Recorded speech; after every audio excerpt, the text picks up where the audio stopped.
Assalamualaikum warahmatullahi wabarakatuh.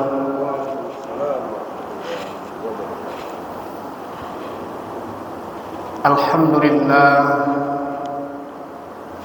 alhamdulillahilladzi arsala rasulahu bil huda wa dinil haqq liyuzhirahu 'ala ad-dini kullihi walau karihal kafirun walau karihal musyrikun walau karihal munafiqun.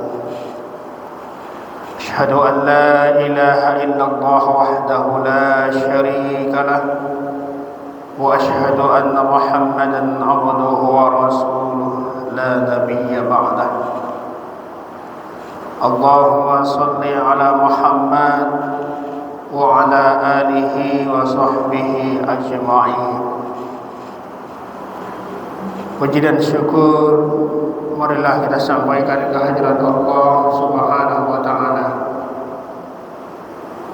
Senantiasa melimpahkan nikmat dan mencurahkan rahmat-Nya kepada kita bersama. Semoga Allah senantiasa berikan kita kekuatan untuk dapat mempergunakan dan memanfaatkan apa yang Allah titipkan dalam kehidupan kita. Salawat dan salam teruntuk kepada Nabi kita Nabi Muhammad sallallahu alaihi wasallam. Semoga Allah juga memberikan kekuatan kepada kita untuk dapat selalu mencontoh dan mentauladani kehidupan Rasulullah sallallahu alaihi wasallam. Kaum muslimin dan muslimat sedang jamaah zuhur yang dimuliakan Allah. Sebagaimana firman Allah dalam surah An-Nahl, surah yang ke-16 ayat yang ke-90, Allah Subhanahu wa taala berfirman, A'udzu billahi minasy syaithanir rajim. Bismillahirrahmanirrahim. Innallaha ya'muru bil 'adli wal ihsan wa ita'i dzil qurba wa yanha 'anil fahsya'i wal munkar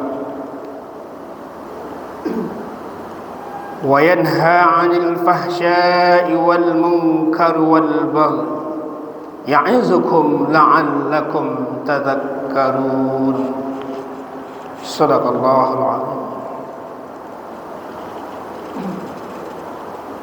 Sesungguhnya Allah menyuruh kamu untuk berlaku adil dan berbuat ihsan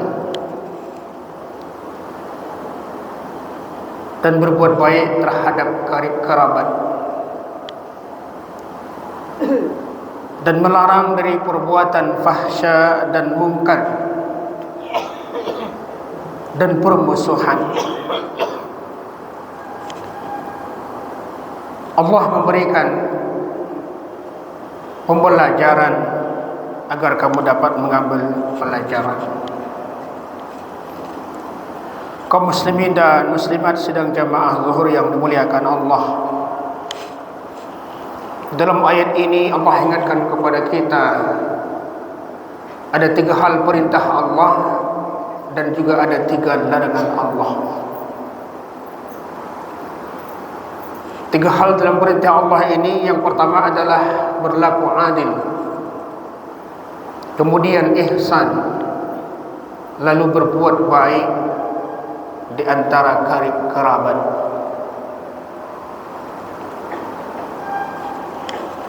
Kemudian larangan Allah dalam ayat ini, yang pertama adalah larangan berbuat fahsya,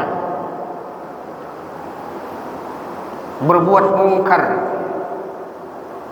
dan juga bermusuhan di antara satu sama lain. Ayat ini memberikan pembelajaran kepada kita agar senantiasa kita dalam mengarungi hidup dan kehidupan, menempuh hidup dan kehidupan di atas dunia ini, agar selalu ada perubahan kepada yang lebih baik. Sekalipun tidak akan kita uraikan dari beberapa perintah Allah dalam ayat ini, setidaknya kita bisa pahami bahwa Allah Subhanahu wa taala perintahkan kepada kita agar senantiasa berlaku adil dalam kehidupan. Adil berasal dari kata adala, yang artinya adalah tegak atau lurus. Kalau kita kaitkan dengan ibadah sholat, yang i'tidal. Jadi berdiri tegak lurus ketika sholat itu, dia tidak condong ke kanan, tidak condong ke kiri, tidak condong ke depan dan ke belakang. Dia tegak lurus. Bagi orang yang mampu melaksanakan sholat untuk berdiri. Lalu kalau kita kaitkan adil ini dengan nafsu, kita akan cari titik benang merahnya antara adil dengan nafsu ini. Karena terjadi ketidakadilan dalam suatu masa, dalam satu waktu, maka otomatis akan terjadi kekacauan. Begitu juga dengan nafsu, ketika sudah nafsu didahulukan, maka juga akan terjadi kekacauan dalam kehidupan manusia itu. Kaum muslimin dan muslimat sedang jamaah zuhur yang dimuliakan Allah, sesungguhnya Allah telah memberikan modal kepada kita untuk berkehidupan, agar kehidupan kita ini lebih baik di atas dunia ini. Di antaranya adalah hati. Menunya hati itu adalah iman. Di dalamnya ada rasa syukur, ada rasa sabar, dan juga bersifat qanaah dalam kehidupan. Itu adalah persoalan hati. Lalu Allah anugerahkan kepada kita akal untuk berpikir. Menunya adalah ilmu. Yarfa'illahu alladzina amanu minkum walladzina utul ilma darajat. Lalu juga Allah anugerahkan kepada kita nafsu. Untuk apa? Agar manusia itu semangat dalam menjalani kehidupan ini. Namun pada dasarnya nafsu itu cenderung untuk mendorong kita kepada perbuatan yang dilarang oleh Allah. Inna nafsa la'amratun bisu' illa ma rahima rabbi. Sungguhnya nafsu itu selalu mendorong kita kepada perbuatan kejahatan, berbuat jahat, kecuali nafsu yang dirahmati oleh Allah Subhanahu wa taala. Artinya adalah nafsu yang dianugerahkan oleh Allah kepada kita perlu kita bimbing, perlu kita bina, dan artinya perlu kita kendalikan dalam kehidupan kita.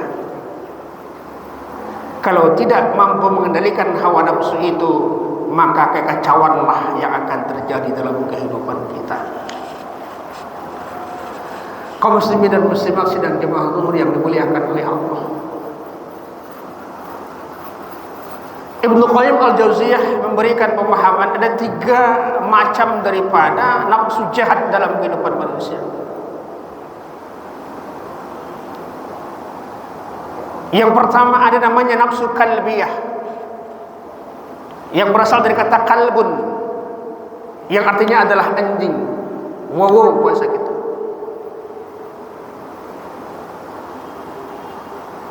Bagaimana perangai kalbun itu? Kalbun itu kalau dapat bangkai, itu rame-rame mereka akan keroyok itu bangkai. Tapi ingat, binatang yang lain tidak bisa ikut. Kalau ada hewan yang lain mau ikut makan bangkai itu, mereka usir. Itu nafsu kalbiyah namanya. Begitulah perangai gowo itu. Begitulah perangai anjing. Ketika dapat bangkai, makan rame-rame, orang lain tidak boleh, binatang lain tidak boleh ikut. itu adalah kalau dikaitkan dengan manusia yang tidak boleh tersaingi dalam kehidupannya, hanya mementingkan kelompoknya saja. Kalau seandainya ada bantuan umpamanya, siapakah yang memberikan bantuan? Perlu didata siapa yang akan memperoleh bantuan itu. Nah, kadang-kadang yang menata ini, yang dilihat siapa? Keluarganya lah dulu, kelompoknya lah dulu, tanpa mementingkan orang lain yang membutuhkan. Kalau sudah demikian, maka hiduplah nafsu kalbiyah dalam dirinya. Yang kedua ada namanya nafsul khimariyah. Masalah kata khimar, hewan khimar. Apa khimar ini? Kalau dia lapar dia berteriak, tapi kalau sudah kenyang dia diam. Artinya kalau dia dapat bagian dia berteriak, kerapasan dapat bagian.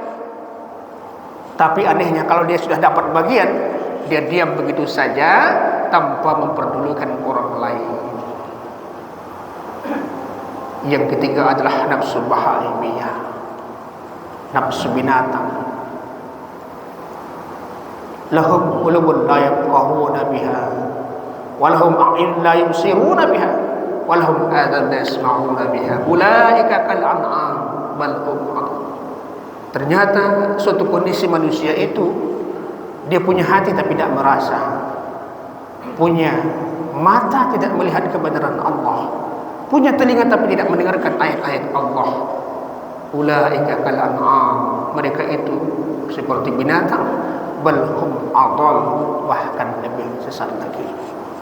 Kaum muslimin dan muslimat sedang jamaah zuhur yang dimuliakan oleh Allah, maka kalau nafsu ini sudah menggandrungi kehidupan manusia, maka otomatis tidak akan terwujud rasa adil dalam kehidupan kalau sudah nafsu didahulukan. Oleh karena itu, mari sama-sama kita berupaya agar menghindari nafsu kalbiyah, nafsu himariyah, dan nafsu bahamiyah dalam kehidupan kita, agar kita mampu setidaknya berlaku adil terhadap diri kita sendiri dan keluarga kita, dan juga terhadap bangsa dan negara kita.